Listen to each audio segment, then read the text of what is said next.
আসসালামু আলাইকুম ওয়া রাহমাতুল্লাহি ওয়া বারাকাতুহু।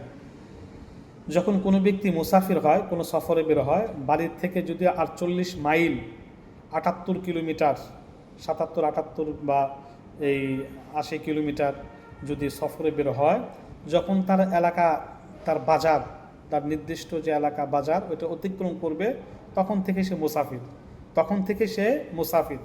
মুসাফিরদের জন্য আল্লাহ পাকের তোহফা, আল্লাহ পাকের হাদিয়া হলো ৪ রাকাত নামাজ, ২ রাকাত কসর করবে, ২ রাকাত পড়বে। ৪ রাকাত নামাজ, ২ রাকাত পড়বে, এটা আল্লাহ পাকের তরফ থেকে হাদিয়া, তোহফা।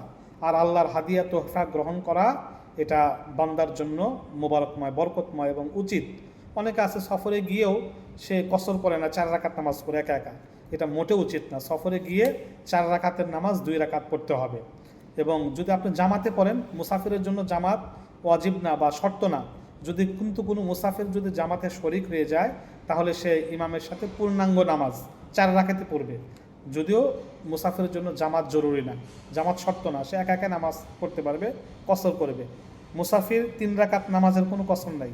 বেতরের নামাজ এবং মাগরিবের নামাজে কোনো কসর নেই, শুধু 4 রাকাত নামাজ 2 রাকাত পড়বে। মুসাফিরের সময় সুযোগ থাকলে সুন্নতে মুআক্কাদা, বিশেষ করে ফজরের সুন্নতটা পড়বে। আর অন্যান্য সময় সুযোগ থাকলে, সফর নিশ্চিত হলে, কোনো বিপদ আপদ না থাকলে সুন্নতে মুআক্কাদা পড়তে পারবে। কিন্তু না পড়লে কোনো গুনাহ হবে না। সুন্নত পড়া লাগবে না, না পড়লে কোনো গুনাহ হবে না। যেখানে আল্লাহ পাক রব্বুল আলামিন ফরজে সংক্ষিপ্ত করে দিয়েছেন, সেখানে সুন্নত প্রশ্নই ওঠে না। অবশ্যই সুন্নত না পড়লে কোনো গুনাহ হবে না, শুধু ফরজটুক পড়লেই হবে। আবার সফর অবস্থায় যদি কোনো নামাজ কাজা হয়, বাড়িতে গিয়ে সে নামাজ কসর কাজা করতে হবে, যে আমি জহরের 2 রাকাত কসর কাজা করছি, আল্লাহু আকবার। আবার বাড়ির থেকে কোনো নামাজ যদি মুসাফির অবস্থা কাজ করে, পূর্ণ করতে হবে।